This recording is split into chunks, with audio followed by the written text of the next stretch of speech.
This is Akashvani. In the program Spotlight, now we bring you a discussion on Finance Minister's reply to budget discussion in Parliament.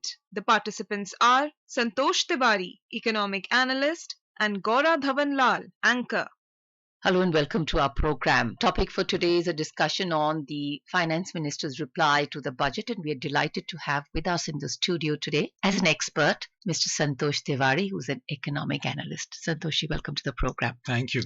So, Mr. Tiwari, in fact, a lot has been spoken about the budget, and I think when the Finance Minister, she gave a reply to the budget, she was very categoric and very clear that she has struck a fine balance between different priorities: growth, employment, welfare, capital investment, financial consolidation. It's been pragmatic budget, not a populist one.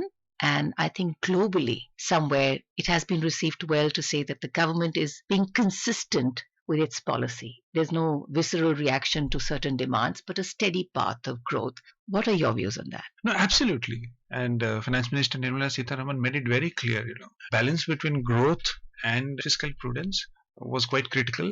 Those who are comparing, seeing how other countries in the world are moving, especially in the post-COVID world, they know that if India is looking at, and the Finance Minister clearly said that India is now looking at a fiscal deficit of 4.5%, around 4.5% next year. And this year, from interim budget itself, the fiscal deficit has been brought down to 4.9%. Right.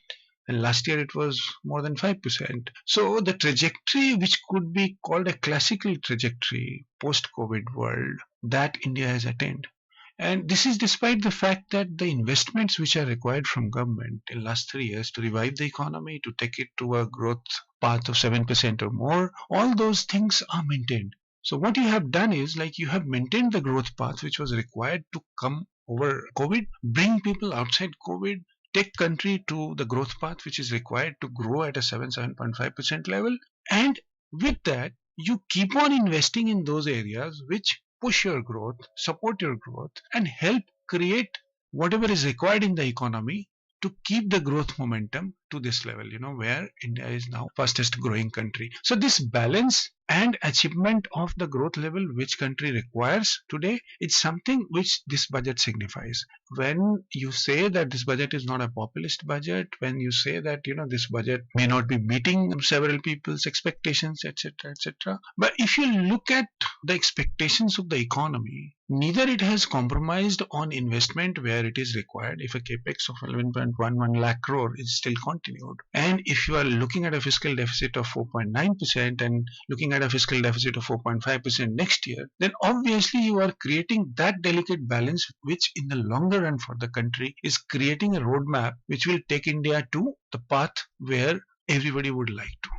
So the finance minister also mentioned the global hunger index. And I think over there, she's really pointed out to lack of belief or faith. Avishwasaniyata is what she called it, in the index by itself, to say that there are certain countries which clearly are very poor but are rated above India. And then wanting to now juxtaposition this with the fact that we are still giving more than 80 crore Indians free rations. What do you think are certain more measures that would be required, that we are out of this state? Because, it was what kept a lot of India going during COVID. It has been one of the best policies actually to keep this country moving and kicking during COVID. But what more do you think is required in terms of whether it is the food distribution, the diversification of crops, agricultural incomes? What do you think? If you look at the needs and the requirements of the COVID world, and if you look at the needs of the India, which is quite different today than what it was 10-15 years back, then, as you said, you have to look at it in a very different way in terms of supporting people. And India is still very diverse country in terms of the strata of people, people living in different income levels. Right. Yeah.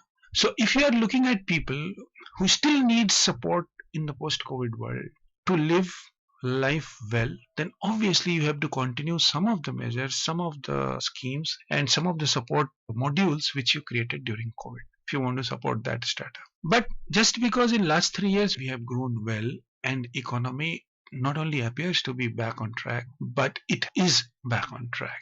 It's just that a push in terms of private sector investment, foreign investment, that is required to go into the next level. But it is back, and it is back on the support of government expenditure. Now, with that support, the next strata of people who are looking for jobs, who are looking for upliftment by getting into an employment model or employment scenario, now you have to create opportunities for them at two levels. If it is agriculture, then obviously, as you said, there is a lot of scope and requirement also for diversification of crops, so that more and more people are interested in doing agriculture, getting into agriculture. Right now, predominantly still your economy is wheat and rice. Now, the more you come out of, and today's economy needs that, the more you come out of this wheat rice trap and start getting into diversified mode of agriculture, the more and more private sector investment comes into agriculture, where it brings with itself research and development which is required to push agriculture. A lot of employment and a lot of interest in agriculture could be generated.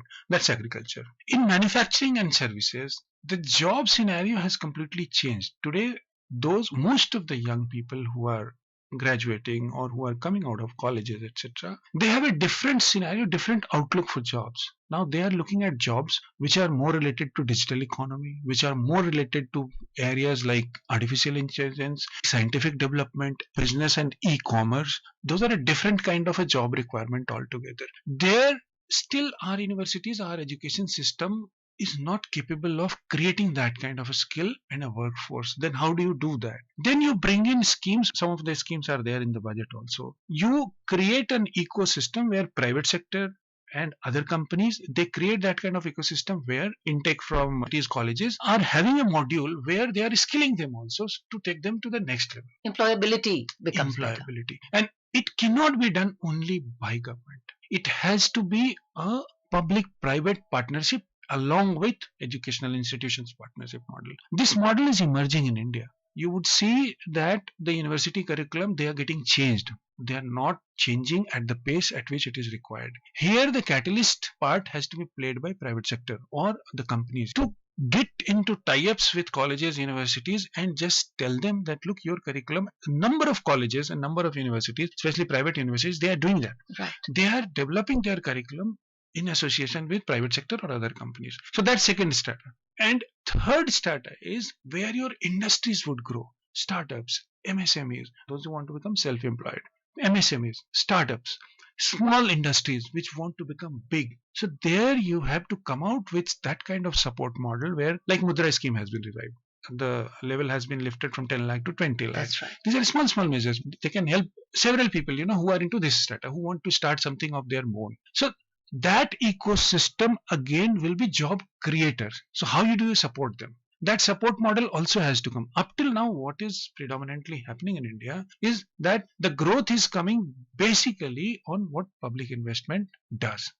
In terms of jobs, employment, taking India's growth into the next level, all these technological developments in agriculture, as far as second strata is concerned, where skill development, ecosystem creation, the third strata where you need support, policy, regulation, investment, or own support, etc., etc. There, government can create it, but unless until you join hands and start working with government, states, these things are happening, but it has to be taken to the next level. Budgets just do one thing. They just try to incrementally support all these areas, and that is what this budget. And I think what has always motivated the private sector, of course, is social interest, but that's very, very minuscule. It's profits. And if you see an attrition, getting the right people for the right job is so critical because it costs them money. So where they see a profit motive linked and where it's beneficial to them, they would love to integrate this ecosystem. And that's a point very well made over here. The other thing is about the more they're upscaling, they're coming from the unorganized sector to the organized sector, which again is a huge requirement, and you did touch upon that. Yeah.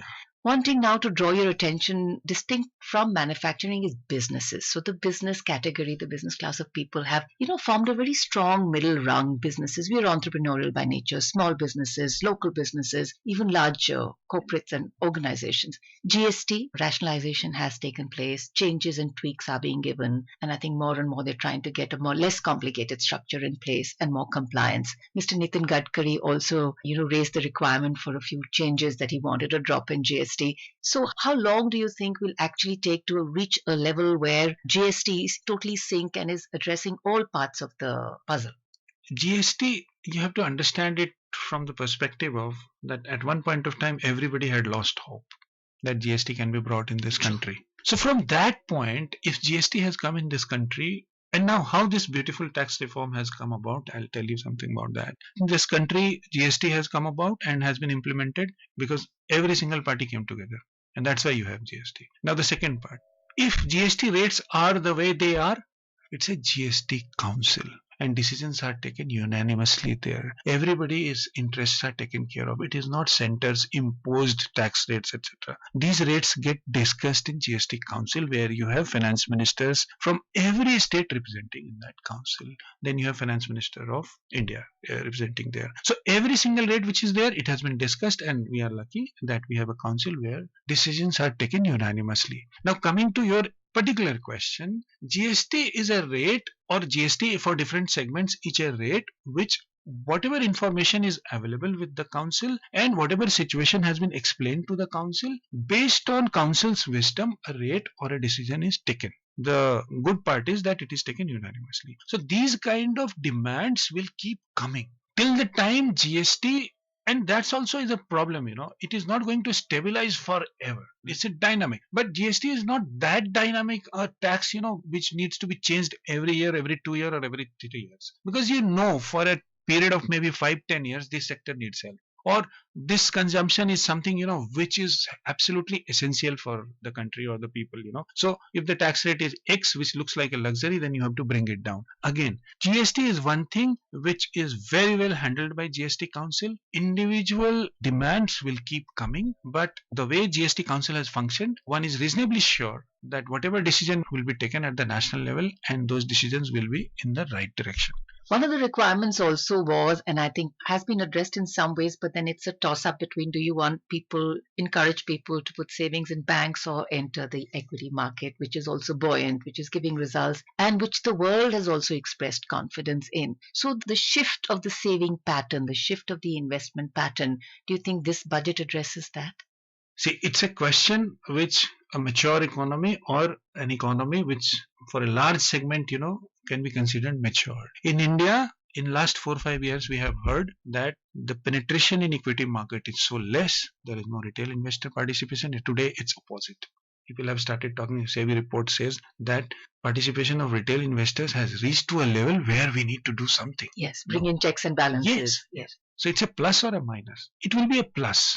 It will be a plus if you bring in a lot of safety measures in the way equity markets are functioning in India.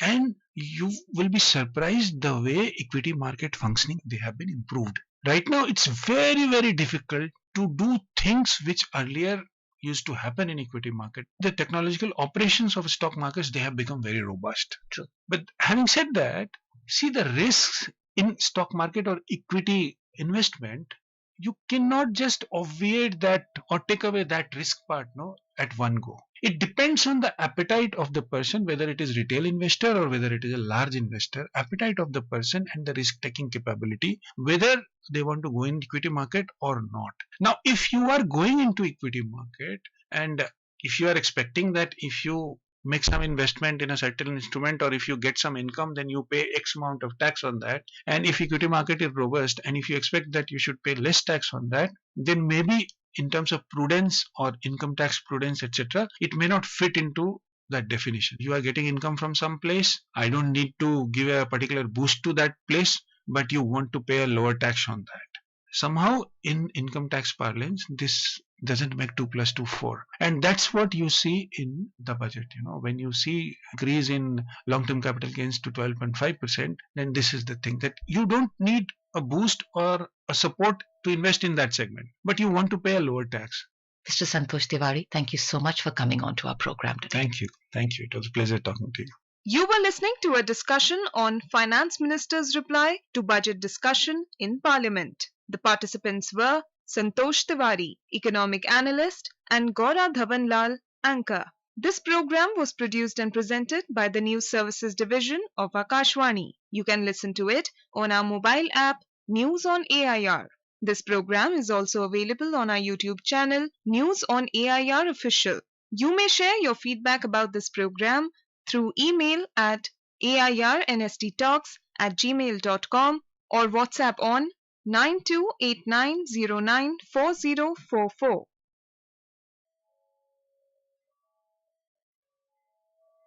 ये आकाशवाणी है।